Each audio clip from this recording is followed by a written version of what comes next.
Glacier National Park, Montana. Big changes are here.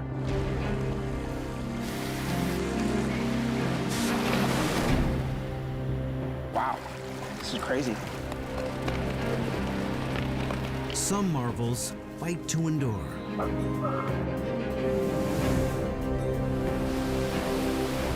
As fresh wonders are revealed.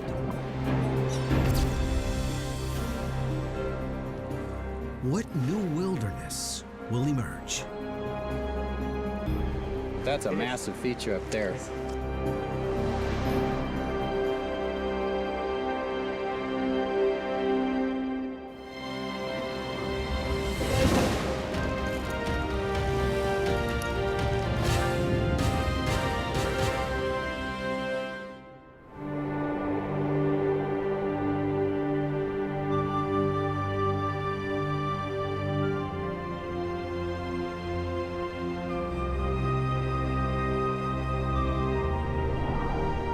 Glacier National Park.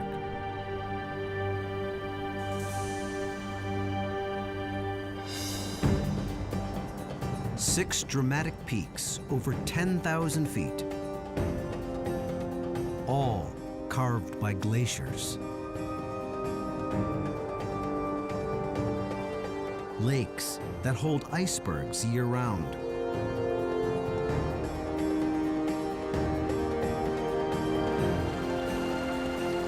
Countless waterfalls, fed by melting snow and ice. To see it, act fast.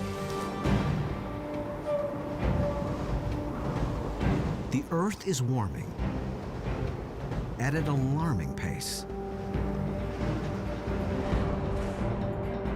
The great ice masses that shape and support this ecosystem will soon be gone.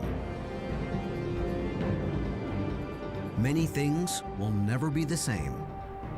Plants, fish, mammals. Two big questions. How quickly will it change? And what defiant new wilderness will remain?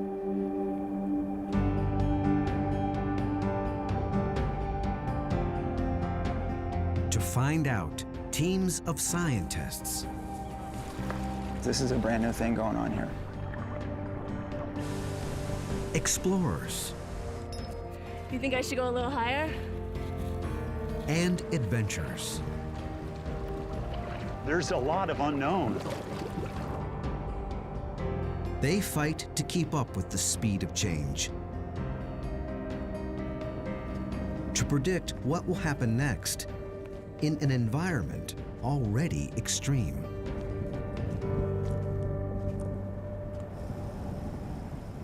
We've had one record of 166 miles an hour before the instrumentation blew away. We recorded 100-mile-an-hour winds for 13 hours straight.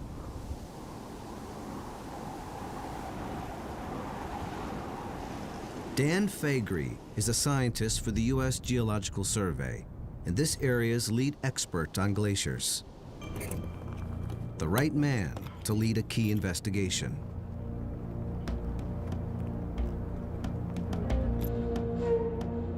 The subject, once the park's largest glacier. Its name, Blackfoot. 2 years ago, it looked something like this. Then,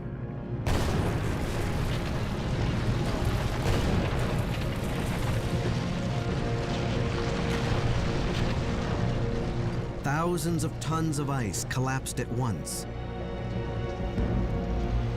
Some 25 acres gone.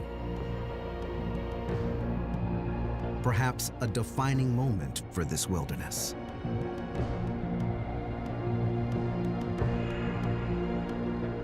Only Dan can say for sure. He's been desperate for an up-close look at the collapse. Let me get that one out. We need to get in and see what's happening in this glacier.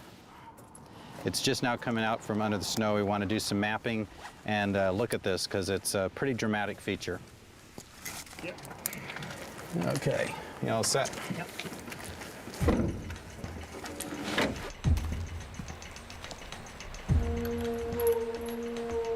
It's a 3-day expedition, much of it off the beaten track.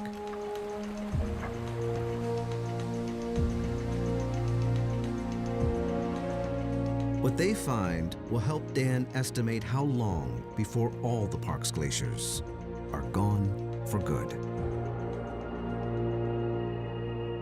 The rate at which we've seen glaciers melting here is already quite dramatic, but when they're occurring in these large events like this, it means that the pace is quickened. The success of this mission is still uncertain. Weather has stopped them before. Rain, lightning, fog, snow. All a gamble. Most of the year, Glacier looks like this.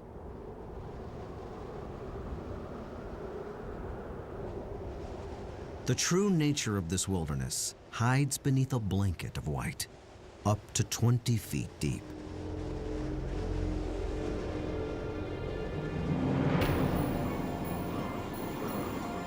Then everything changes.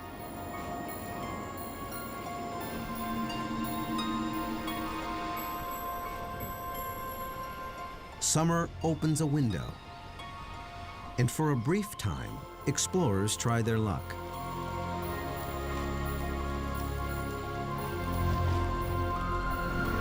For tourists, the Going to the Sun Road opens clear through. The only road that cuts through the heart of this million-acre wilderness.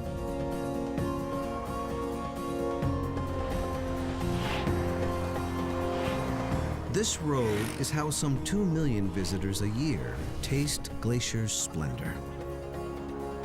As they travel 50 miles from one side of the park to the other. But beyond the blacktop, safe passage in this region is less certain.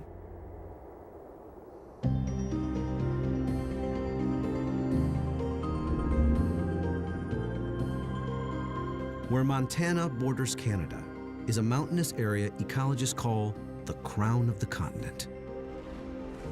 Right in the middle, Glacier National Park. It joins Canada's Waterton Lakes National Park to make the jewel in this crown. The Continental Divide splits it all into 2 unpredictable weather systems.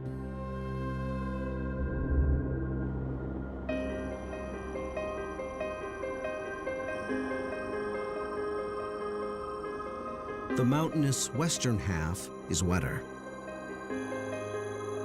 getting its weather from the Pacific Ocean. The eastern half is drier and adjoins the vast plains of the Midwest.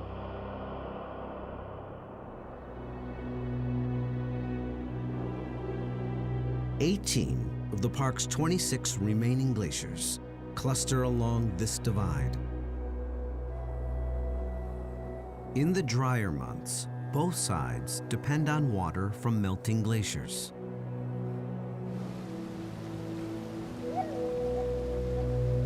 But for how much longer?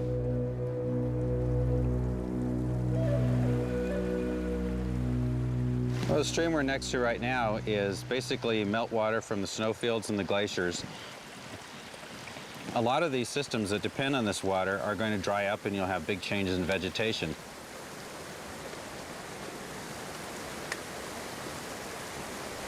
At more than 50 sites throughout the park, scientists monitor the habitat, biology, and chemistry of streams and waterways like this, with some startling results. It's a circulatory system, and National Parks ecologist Billy Schweiger is the man with his finger on the pulse. It's essentially a collection of vital signs of the health, the the ecological integrity of the streams. The algae on this rock are called didymo, common name, rock snot. It's natural for some of it to be here. But last week, Billy encountered didymo unlike anything he had ever seen.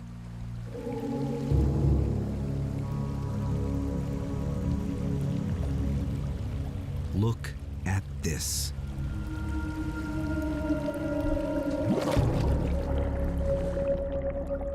You know, we stumbled upon this the other day, and it's just like, wow, this is crazy. You know, why is this happening?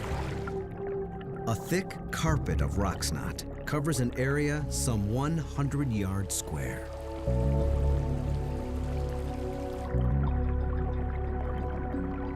Possibly the park's largest bloom ever. So the texture is very much like wet cotton. Feels like walking on shag carpet. For an aquatic insect trying to live in this, they want it to look like that, right? But it looks like this. This is a completely qualitative change in what this stream is like. Didymo is beginning to bloom in large mats elsewhere as well, likely driven by warming water. These kinds of blooms of didymo did not occur 5 or 10 years ago. With water temperatures increasing, with the summers getting longer, there's a good chance that this will continue to increase. We definitely have to watch this really carefully. Didymo choking the waterways may imperil fish. Fish already threatened by disturbed habitat, changes in temperature patterns, and invasive species. Yet there is hope that nature's resilience will win over. All right, all aboard. Let's go catch some bull trout.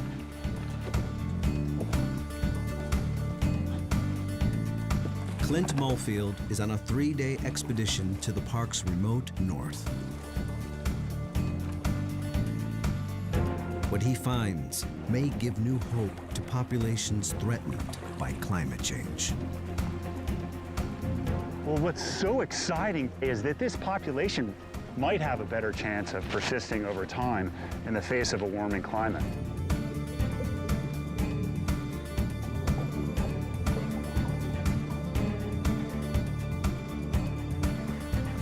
This team of USGS fisheries researchers paddles across lower Kintla Lake.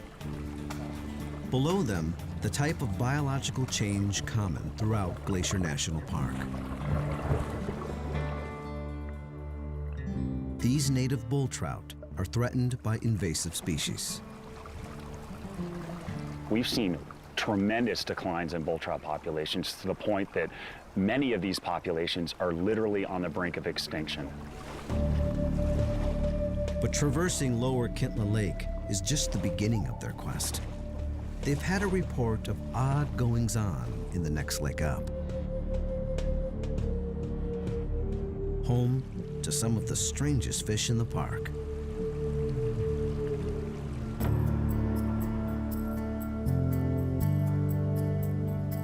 Clint and his USGS crew hike upstream, deeper into the backcountry, to Upper Kintla Lake.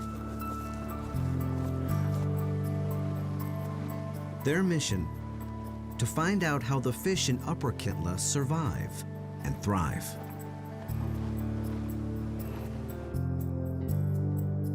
Upper and Lower are two lakes separated by large waterfalls.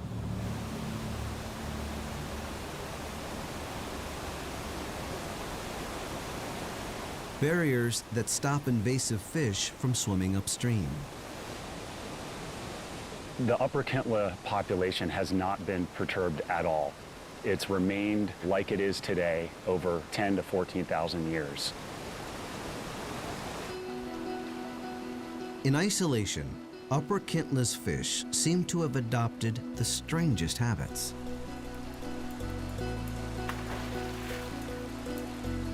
For one, they are cannibals.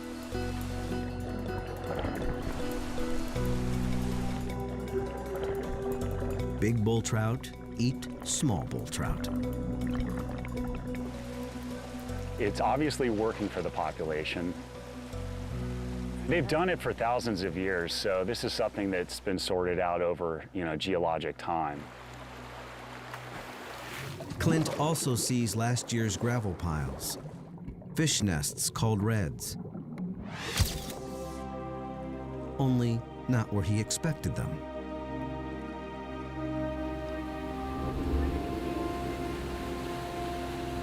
Fish usually go upstream to spawn,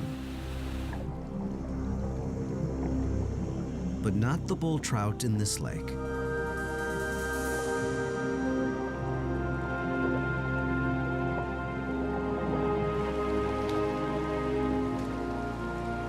They capture young Juvenile bull trout. Excellent. Good job. and confirm that these fish use the lake outlet for spawning and rearing. Nice. No one knows for sure why these fish swim downstream to spawn, Oh, there's one. but it's an adaptation that may serve them well when melting glaciers stop feeding the inlets. Under a warming climate, we expect the inlet streams to warm up. And they might not be suitable when the bull trout need to spawn. The outlet stream, it's always going to be supplied with water, and that creates some really good habitat. There's hope that that bull trout population in Upper Kintla Lake will persist.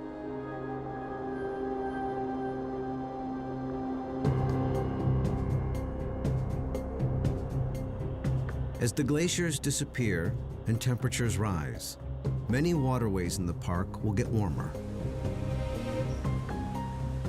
Most fish will feel it. And at least one human.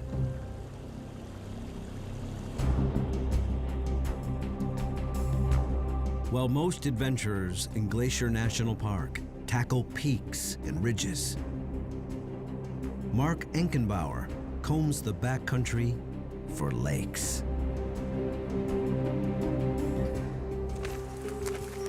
I've stared at the map and I've just learned this 1,000,000 acres so much that I've kind of started looking at it more in terms of a series of drainages. You know, a lot of people think of it as a park of peaks. I see it as a park of lakes. Mark is 6 years into an 8-year quest to jump into all the named lakes in the Waterton Glacier Wilderness, some 168. Definitely not a bad view.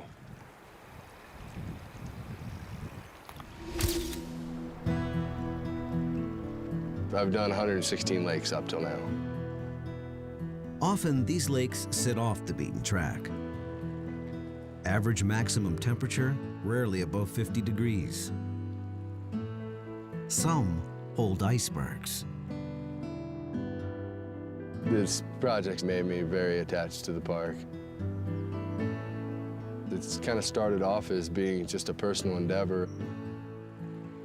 It's definitely evolved into almost kind of a celebration of life for me.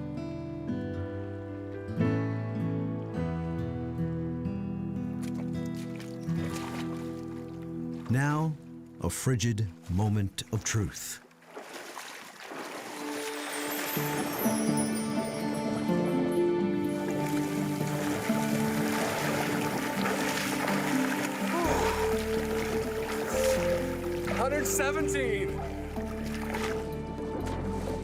Mark has turned his endeavor into a charity event, raising money and awareness for children with cancer. It's like all the rest of them. Chilly.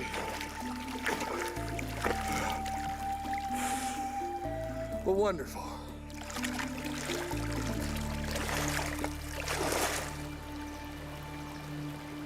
Mark has 50 or so lakes left. He'll be done in a few years. The question everyone wants to know